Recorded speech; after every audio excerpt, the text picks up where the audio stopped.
یہ سورہ فاطر کی آیت نمبر 23 ہے۔ یہ پہلے بھی ایک مضمون میں بیان کر چکا ہوں۔ بعض لوگ آیات کے ظاہر کو لے کر ہمارے نبی کریم صلی اللہ علیہ وسلم کے بارے میں بدگمانیاں پیدا کرتے ہیں۔ جو لوگ مزارات پر جا کے صاحب مزار سے ہم کلامی کا شرف حاصل کرنا چاہتے ہیں، ان کے دلوں میں بدگمانیاں ڈالتے ہیں کہ بھئی آپ جو قبروں پہ جاتے ہیں، قبر والے نہیں سنتے ہیں، انہیں پکارنے کا کیا فائدہ، ان سے گفتگو کرنے کا کیا فائدہ، کیا دلیل ہے جی؟ یہ دلیل ہے جی۔ اللہ تعالیٰ نے ارشاد فرمایا وما یستوی الاحیاء ولا الاموات، برابر نہیں ہیں زندہ اور نہ مردہ۔ ان اللہ یسمع من یشاء، اللہ تعالیٰ سنا سکتا ہے جسے وہ چاہتا ہے۔ اور اے حبیب وما انت بمسمع من فی القبور، اور آپ نہیں سنا سکتے ان لوگوں کو جو قبور میں ہیں۔ ان انت الا نذیر، آپ تو محض ڈرانے والے ہیں۔ اب کہتے ہیں دیکھیں قبور کا لفظ آیا، بھائی تفسیر اٹھا کے پڑھیں، ان آیات کا مفاہیم ذرا دیکھیں۔ یہاں پہ جو اللہ نے فرمایا زندہ اور مردہ برابر نہیں ہوتے، ان سے مراد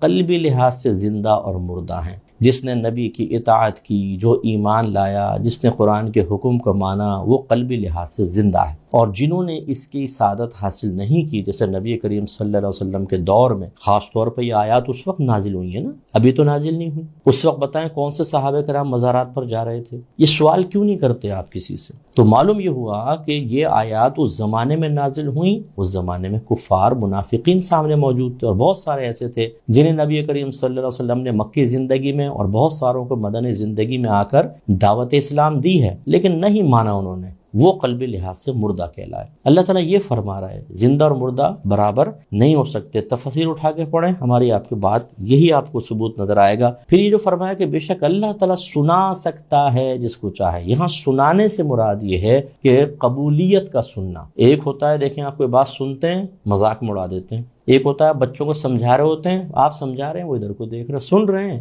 یہ اعراض والا سننا ہوا۔ ایک ہوتا ہے کہ چلو بولو، میں نے ماننا ہی نہیں ہے، بولو، اب سن رہے ہیں لیکن مان نہیں رہے، یہ قبول نہ کرنے والا سننا کہلاتا ہے۔ ایک ہوتا ہے آپ کہیں کہ اچھا چلے مجھے کوئی نصیحت کریں، غور سے سنا، اس پہ عمل کیا، یہ قبولیت کا سننا ہوتا ہے۔ اللہ تعالیٰ یہ ارشاد فرما رہا ہے اپنے حبیب کو کہ اے حبیب کریم، آپ اگر کسی کو تبلیغ دین کرتے ہیں، ہدایت دینا چاہتے ہیں، ضروری نہیں ہے کہ وہ آپ کی ہدایت کو قبول کرے۔ آپ کا کام کیا ہے؟ اس لیے آخری آیت میں فرمایا ان انت الا نذیر، آپ تو محض ڈر سنانے والے ہیں، آپ بس ان کو ڈرائیں، اللہ کا پیغام پہنچائیں۔ آپ یہ نہیں ہے کہ آپ ان کو زبردستی قبولیت والا سننا سنا سکتے ہیں، کیونکہ اللہ نے ان سے بعضوں سے اپنی تائید غیبی کو ہٹا لیا ہے۔ آپ تبلیغ کریں گے، بعض قبول نہیں کریں گے، اور ایسی ہوا نہیں کہ قبول کیا۔ تو یہ اللہ تعالیٰ تسلی دے رہا ہے کہ آپ کا کام یہ نہیں ہے کہ آپ قبولیت کا سننا سنائیں، آپ کو اس کا مکلف نہیں بنایا گیا، آپ ان کو نہیں سنا سکتے، اللہ تعالیٰ سنا سکتے ہیں۔ اللہ چاہے تو ان کو کامل ہدایت دے سکتا ہے، ان کے دلوں کو مائل کر سکتا ہے، لیکن آپ کے لیے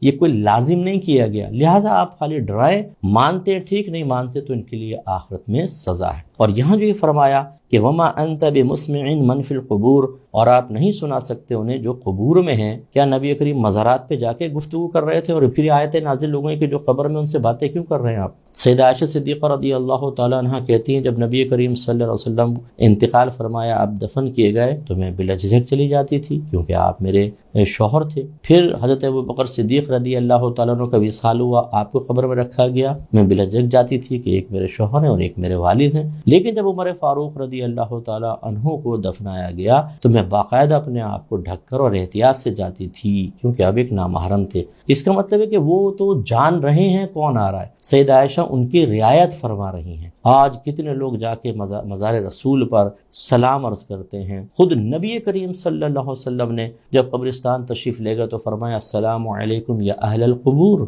اگر سرکار اس کے ظاہر معنی کو لے لیں تو جو قبور میں سنتے ہی نہیں، ان کو سلام کرنے کا کیا فائدہ ہے؟ اگر آپ کے والد صاحب سو رہے ہیں اور آپ والد صاحب سے کہیں کہ ابا جان السلام علیکم، تو لوگ آپ پہ ہنسنے لگیں گے، کیونکہ ابا سوئے ہوئے سن نہیں رہے ہو، تم ابا سوئے ہوئے ابا کو سلام کر رہے ہو۔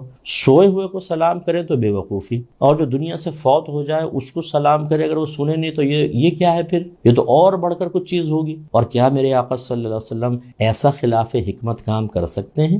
نہیں۔ اس کا مطلب ہے کہ وہ سنتے ہیں باقاعدہ، اور آپ کی بات کو سن کر اس کا جواب بھی دیتے ہیں۔ صحیح بخاری میں موجود ہے کہ جب مردے کو دفنایا جاتا ہے، لوگ اس کو دفنا کے چل پڑتے ہیں تو مردہ ان کی جوتیوں کی سرسراہٹ تک سنتا ہے۔ اور آپ ان سے گفتگو کرتے ہیں، سلام کرتے ہیں، وہ جواب دیتے ہیں۔ تو اس لیے ان آیات کے ظاہر کو نہ لیں، بلکہ جو اس کے اندر اللہ تبارک و تعالیٰ نے ایک تعویلی مفہوم رکھا ہے اسی سے استدلال کریں، اسی کو درست تصور کریں۔